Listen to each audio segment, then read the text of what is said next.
Good evening. This is Melissa Taylor, and this is my final presentation on some principles that stood out from the book by Dale Carnegie, How to Win Friends and Influence People. The first principle that stood out to me the most was don't criticize, condemn, or complain. So I'm going to talk a little bit about each one of them and why I felt they're important for all of us to know, whether it be for personal reasons or at work, within school, wherever it may be, how we interact with people.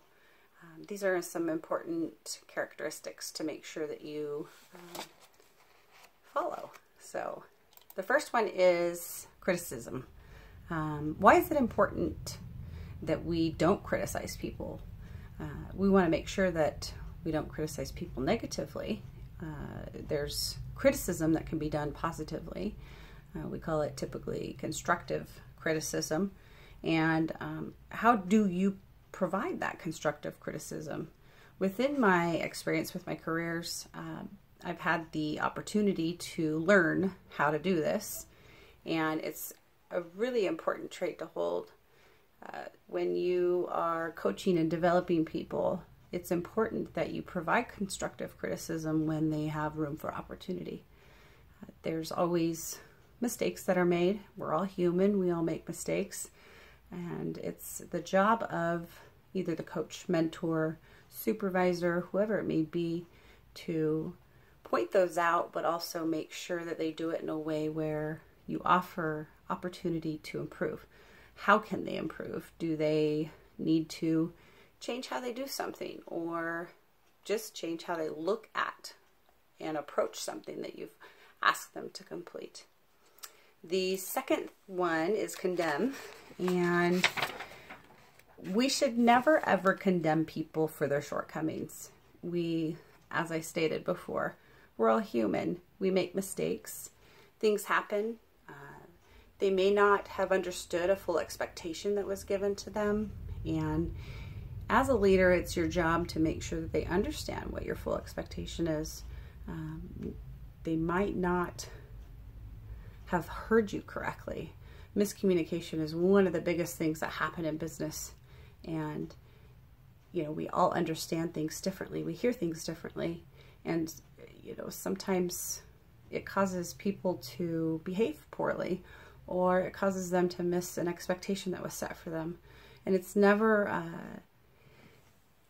a good thing to condemn them for a mistake, but always, we do want to point it out to make sure that they understand that a mistake was made, but to also give them an opportunity to respond and explain why they made a mistake. That usually will solve the miscommunication.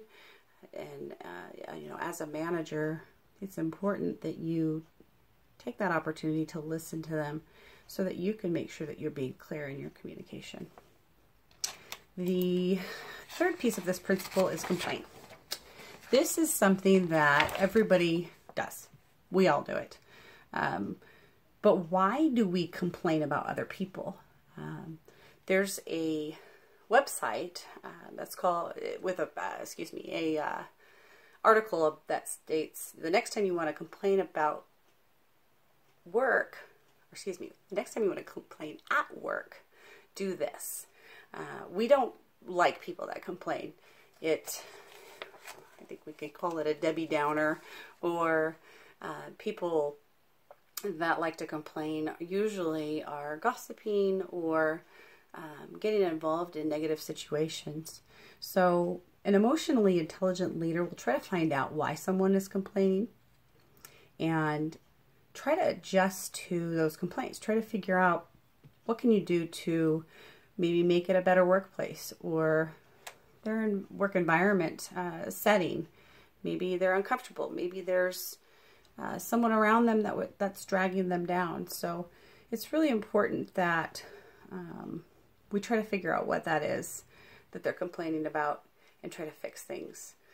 One thing that was noted in there, and I'll read this to you, here's what happens when we complain about people. Someone annoys us. we're dissatisfied with how they're behaving. Maybe we're angry, frustrated, or threatened. Those feelings build up as energy in our bodies and literally creating physical discomfort. And that's why people tend to complain. Their feelings. We all feel that way because we actually physically feel it. When we complain about someone else, the uncomfortable feelings begin to dissipate because it is passing that negative or that uncomfortableness out towards someone else, right? We don't feel that negativity about ourselves anymore because we're putting it on somebody else. Complaining changes the balance of negative, positive energy. And for a brief moment, at least, we feel better when we complain. It's actually a reliable process and can be addictive. So while we get a sense of relief from complaining in the workplace, it's not a great idea to do because it can be seen as negative behavior and looked poorly upon by leaders. Excuse me. The next principle that I kind of resonated with would be in part 4 of the book, praise and appreciation, and talk about your own mistakes. I cannot tell you enough how far praise and appreciation goes. And, you know, as a leader currently, it's something that you really have to learn over time on how to appreciate people. You really need to figure out what motivates people, what type of praise they like. Some people like to be praised in public, some people don't. They like that quiet background praise where you either shoot them an email saying thank you for a great job today, or they, you know, just want to secretly know that you appreciate them. Talking about your own mistakes. This is one that I've had trouble with, and I am always seeking to improve upon. It's something that I think we all could work on. But first thing I want to show you is a video by Denzel Washington called Say Thank You. This is a really important video. I'm actually going to show it in my team meeting tomorrow because I think it's important that we understand that thank you means a lot, and just saying it, no matter who it's to or what it's for, it really makes people feel good. So let me get this video going. Back.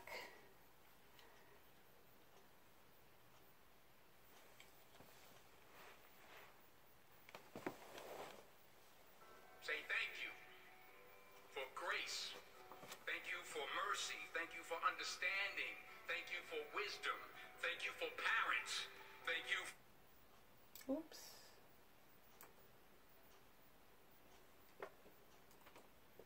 Apologize for that. Get this going again. Say thank you for grace. Thank you for mercy. Thank you for understanding. Thank you for wisdom. Thank you for parents. Thank you for love. Thank you for kindness. Thank you for humility. Thank you for peace. Thank you for prosperity. Say thank you in advance for what's already yours.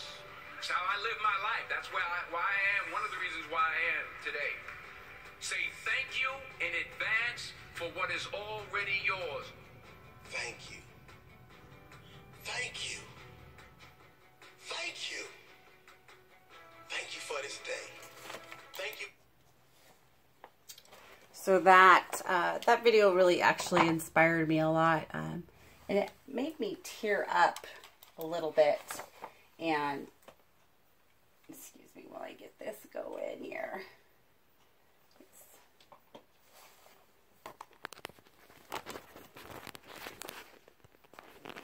There we go. Little technical difficulties. So really great video. I really enjoyed watching it, and I can't wait to share it with my team tomorrow, just to give that sense of appreciation to everybody and make sure that we all are saying thank you no matter what it's for. So back to the talking about your own mistakes. Owning your own mistakes is huge.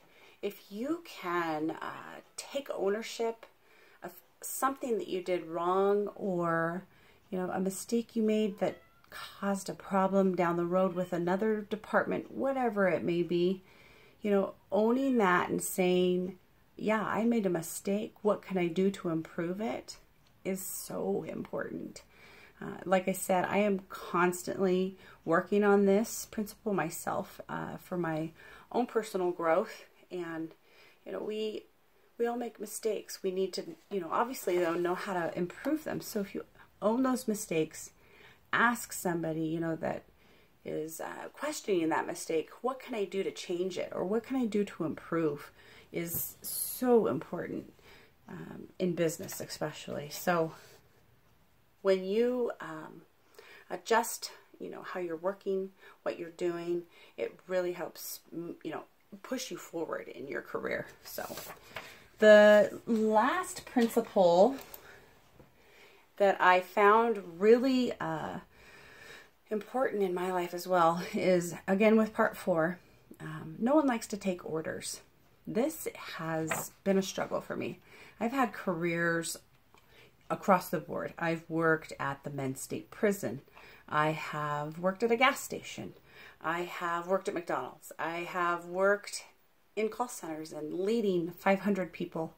And no one likes a boss that barks orders at them. And I found that out the hard way. I have to say that in my, 2 careers back, 2 jobs back, I was single, young, immature, new leader over a large group of people. And I found that I was making people angry because I was yelling. I was angry. I was giving them orders like they were in the military and I was their sergeant. You know, I felt if I yelled at people and I would get results, but I got the opposite. I got people that retaliated, or I got people that stood up and said, who are you? I'm not going to do that. Or, you know, it's really important that you give direction with sincerity, with openness, making sure that people like to, want to do what you're asking them to do. And you can't do that by yelling.